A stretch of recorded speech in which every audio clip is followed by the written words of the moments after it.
নমস্কার বন্ধুরা, নন্দিনী রোজকার হেসেলে আর একটি নতুন ভিডিওতে তোমাদের স্বাগত। আশা করি তোমরা সবাই ভালো আছো। আজ সম্পূর্ণ একটা নিরামিষ ডালের রেসিপি শেয়ার করব। সেটা হলো তেঁতুর ডাল।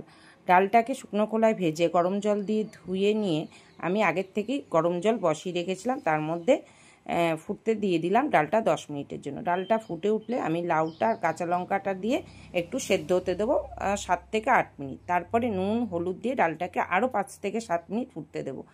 ডাল আমার মোটামুটি সিদ্ধ হয়ে গেছে। এবার একটু মিষ্টি দিয়ে সাইডে সরিয়ে রেখে কড়াইটা বসিয়ে আমি আগের থেকে কেটে রাখা উচ্ছেগুলোকে আদা ভাজা করে নেব।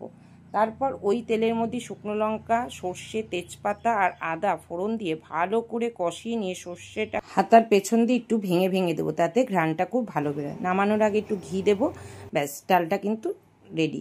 ওইদিকে ছেলে খাবে না বলে শুকনো লঙ্কা জিরে ফোড়ন দিয়ে আগের থেকে সরিয়ে রাখা ডালটা দিয়ে আমি ফোড়ন দিয়ে দিলাম।